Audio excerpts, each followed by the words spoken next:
ध्यान सुनिए। मर्द बन परम मर्द, शादी को 3 साल हो गए पर तेरी रीढ़ की हड्डी आज तक नहीं मिल पाई। यहां हम साफ देख सकते हैं कि जग्गी कितनी बहादुरी का दिखावा कर रहा है। वो खुद को एकदम शेर समझ रहा है।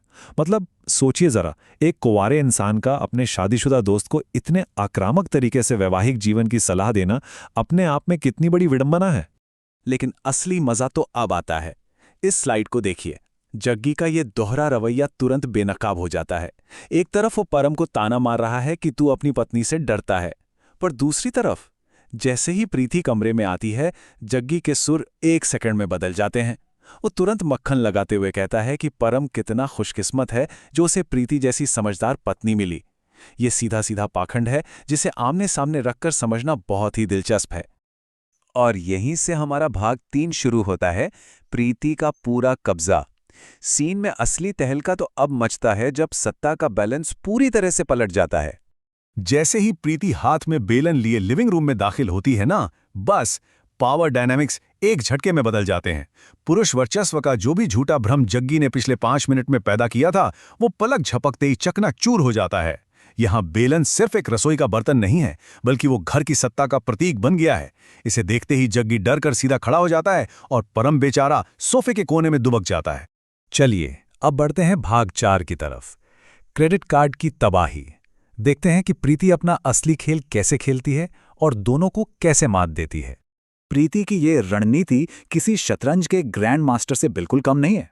वो स्टेप बाय स्टेप दोनों को किनारे लगाती है। पहला कदम, वो जग्गी की पोल खोलती है, जो पिछली रात बिना हेलमेट के पिंक सूट वाली किसी सवारी के साथ बुलेट पर घूम रहा था। और फिर दूसरा कदम, जैसे ही जग्गी वह बैकफुट पर आता है, वो परम के उस ऑफिस मीटिंग वाले बहाने की धज्जियां उड़ा देती है, जिसका बिल असल में प्रीति के ही क्रेडिट कार्ड से कटा था। ये एकदम अचूक दो तरफा हमला है। और अब जरा इनके बचाव के तरीके देखिए, जो एकदम बेतुके हैं। जग्गी झेपते हुए बहाना बनाता है कि वो तो बस अपनी मौसी की लड़की को बस स्टैंड छोड़ने जा रहा था। और परम तो हकलाते हुए नेटवर्क इशू और गलती से कार्ड स्वाइप होने की झूठी कहानी गढ़ने लगता है। यहां सबसे मजेदार बात यह है कि जब प्रीति जग्गीली क्लास ले रही थी, तब परम चौड़ा होकर जग्गी को मर्द बनने का ताना मार रहा था। पर जैसे ही तीर परम की तरफ घुमा, उसकी सारी हेकड़ी एक पल में हवा हो गई। और ये सब हमें ले जाता है भाग 5 की ओर, चाय की भारी कीमत। आइए देखते हैं कि इस पूरी जबरदस्त बहस का अंत आखिरकार होता कैसे है। क्लाइमैक्स में ऐसा लगता है कि चलो अब शांति हो गई है। प्रीति अपना हथियार यानी बेलन नीचे रखती है और मेहमान के लिए चाय बनाने को तैयार हो जाती है। विवाद सुलझ गया है ना? जी नहीं, असल में ये एक बहुत बड़ा जाल है। वो चाय के बदले परम पर एक भारी